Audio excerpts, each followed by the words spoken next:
Assalamualaikum warahmatullahi wabarakatuh. Perkenalkan, nama saya Silva Elvira dari kelas 12 IPA 4 SMA Negeri 1 Batujaya. Di video kali ini, saya akan menjelaskan satu materi yang ada pada kelas 12 mata pelajaran Sejarah Indonesia. Materi tersebut berjudul Dari Konflik Menuju Konsensus Pembelajaran. Ada 4 poin yang akan dibahas pada materi kali ini. Yang pertama yaitu kesadaran terhadap pentingnya integrasi bangsa. Yang kedua, teladan para tokoh persatuan. Yang ketiga, mewujudkan nilai integrasi melalui seni dan sastra. Dan yang keempat yaitu perempuan pejuang. Langsung saja kita bahas poin pertama. Poin pertama di sini membahas mengenai kesadaran terhadap pentingnya integrasi bangsa. Kesadaran terhadap pentingnya integrasi bangsa masih bisa kita kaitkan dengan konflik sosial yang masih sering terjadi di Indonesia. Kementerian Sosial mengatakan pada tahun 2014 masih ada sekitar 184 daerah di Indonesia yang rawan terhadap konflik sosial. 6 daerah diantaranya memiliki tingkat kerawanan yang begitu tinggi. Daerah tersebut meliputi Papua, Jawa Barat, Jakarta, Sumatera Utara, Sulawesi Tengah, dan juga Jawa Tengah. Konflik sosial tidak hanya berpengaruh terhadap integrasi dan persatuan bangsa. Tanpa kita sadari, konflik sosial juga dapat menimbulkan kerugian serta korban jiwa yang begitu banyak. Kerugian yang dihasilkan atau ditimbulkan dari konflik sosial ini bisa berupa kerugian materi maupun psikis masyarakat. Ada beberapa cara yang dapat kita lakukan untuk menjaga keutuhan bangsa.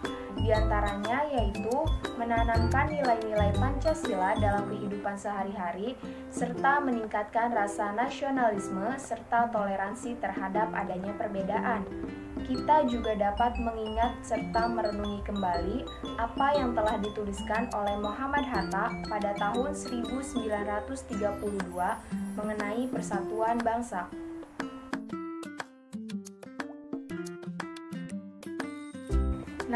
Selanjutnya yaitu poin kedua. Poin kedua, kita akan membahas materi mengenai teladan terhadap para tokoh persatuan. Pada materi kali ini akan ada 2 bagian yang kita bahas. Yang pertama yaitu pahlawan nasional dari Papua, dan yang kedua yaitu raja yang berkorban untuk bangsa. Langsung saja kita bahas materinya satu persatu.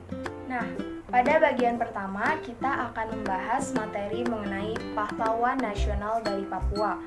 Di sini kita akan membahas 3 orang tokoh pahlawan yang akan kita teladani bersama. Langsung saja, yang pertama yaitu ada Frans Kasiepo. Frans Kasiepo lahir pada tahun 1921 dan wafat pada tahun 1979. Beliau merupakan orang yang mempopulerkan lagu kebangsaan Indonesia Raya di daerah Papua pada saat menjelang Indonesia merdeka. Beliau juga turut berpartisipasi dalam pembentukan Partai Indonesia Merdeka atau PIM pada tanggal 10 Mei 1946. Pada tahun yang sama, beliau juga menjadi anggota delegasi Papua dalam Konferensi Malino di Sulawesi Selatan. Pada tahun 1948, beliau juga ikut berpartisipasi dalam merancang pemberontakan rakyat Biak melawan pemerintah kolonial Belanda. Selanjutnya pada tahun 1961, beliau berhasil mendirikan Partai Irian sebagian dari Indonesia atau ISI. Paruh waktu dari tahun 1960-an, beliau berupaya agar penentuan pendapat rakyat atau PPRA bisa dimenangkan oleh masyarakat yang ingin Papua menjadi bagian dari Indonesia. Selanjutnya yaitu ada Silas Papare. Silas Papare lahir pada tahun 1918 dan wafat pada tahun 1978. Beliau berhasil mendirikan Komite Indonesia Merdeka atau KIM hanya sekitar sebulan setelah Indonesia merdeka. KIM yang dibentuk pada bulan September 1945 bertujuan untuk menghimpun serta mengatur gerak langkah perjuangan dalam mempertahankan kemerdekaan Indonesia. Selanjutnya, pada bulan Desember di tahun yang sama, Silas Papare bersama Marten Indy dianggap mempengaruhi Batalion Papua Bentukan Sekutu untuk memberontak ke pemerintah Belanda. Akibatnya, beliau dipenjarakan di daerah Jayapura. Setelah keluar dari penjara, Silas Papare berhasil membentuk Partai Kemerdekaan Irian. Namun, Belanda tidak senang dan akhirnya beliau dipenjarakan kembali di daerah Biak. Selanjutnya, pada tahun 1950-an, beliau berupaya keras agar Papua menjadi bagian dari Indonesia. Pada tahun 1962, beliau mewakili Irian Barat menjadi anggota delegasi Republik Indonesia dalam perundingan New York antara Indonesia Belanda dalam upaya penyelesaian masalah Papua. Pahlawan ketiga yaitu ada Marten Indy. Marten Indy lahir pada tahun 1912 dan wafat pada tahun 1986. Sebelum pemerintah Jepang datang ke Indonesia, Marten Indy merupakan salah satu anggota polisi Hindia Belanda. Namun, keindonesiaannya kian meningkat tatkala beliau sering berinteraksi dengan tahanan politik Indonesia yang dibuang Belanda ke Papua. Antara tahun 1945 sampai 1947, beliau masih menjadi pegawai pemerintah Belanda dengan jabatan sebagai kepala distrik. Kemudian pada tahun 1946, Marten Indy menjadi Ketua Partai Indonesia Merdeka atau PIM. Kemudian beliau melakukan aksi protes yang didukung oleh delegasi 12 kepala suku terhadap keinginan Belanda yang ingin memisahkan Papua dari Indonesia. Akibat aktivitas politiknya yang kian berani, akhirnya pemerintah Belanda menangkap lalu memenjarakan Marten Indy. Pada tahun 1962, saat Marten Indy tak lagi di penjara, beliau menyusun kekuatan gerilya sambil menunggu tentara Indonesia yang diterjunkan ke Papua dalam rangka Operasi Tikora. Selanjutnya yaitu mengenai raja yang berkorban untuk bangsa. Yang pertama yaitu ada Sultan Hamengkubuwono IX dan yang kedua yaitu ada Sultan Syarif Qasim II. Mari kita bahas satu persatu. Sri Sultan Hamengkubuwono IX. Beliau lahir pada tahun 1912 dan wafat pada tahun 1988. Pada tahun 1940, saat beliau dinobatkan sebagai Raja Yogyakarta, beliau dengan tegas menunjukkan sikap nasionalismenya. Sikapnya tersebut diperkuat manakala tidak sampai 3 minggu pembacaan teks proklamasi, beliau menyatakan bahwa Kerajaan Yogyakarta merupakan bagian dari negara Republik Indonesia.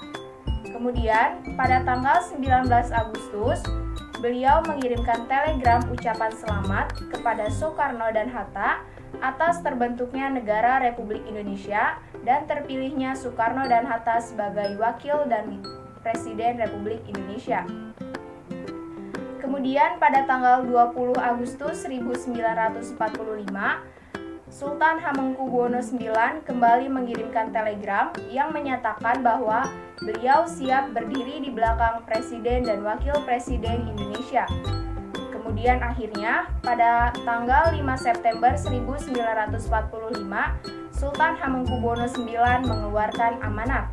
Sultan Hamengkubuwono IX juga pernah menolak tawaran Belanda yang akan menjadikannya raja seluruh Jawa setelah agresi militer Belanda II berlangsung. Selanjutnya yaitu Sultan Syarif Qasim II. Sultan Syarif Qasim II lahir pada tahun 1893 dan wafat pada tahun 1968. Beliau dinobatkan sebagai Raja Siak Indrapura pada tahun 1915 pada saat usianya 21 tahun. Ketika mendengar Indonesia merdeka, Sultan Syarif Qasim II langsung mengirim surat kepada Soekarno dan Hatta yang menyatakan kesetiaan dan dukungannya kepada pemerintah Indonesia. Beliau menyerahkan hartanya sekitar 13 juta gulden atau setara dengan 1,47 triliun rupiah. Beliau juga membentuk Komite Nasional Indonesia di Siak dan juga Tentara Keamanan Rakyat. Poin ketiga yaitu mewujudkan nilai integrasi melalui seni dan sastra. Sebagai contoh yaitu di sini ada tokoh Ismail Marzuki.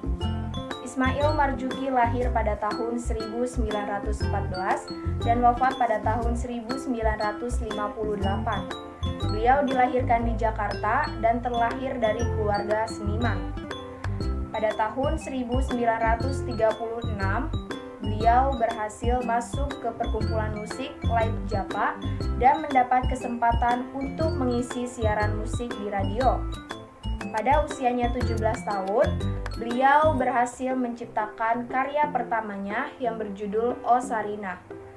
Lagu-lagu ciptaan Ismail Marzuki ini sangat diwarnai oleh semangat dan kecintaannya terhadap tanah air. Salah satunya yaitu lagu Halo Halo Bandung, Rayuan Pulau Kelapa, dan masih banyak lagi. Pada saat RRI dikuasai oleh Belanda, Ismail Marzuki memutuskan untuk keluar dengan alasan ia tidak mau bekerja sama dengan Belanda. Poin selanjutnya yaitu mengenai perempuan pejuang. Perempuan pejuang di sini yaitu ada Opu Daeng Risaju.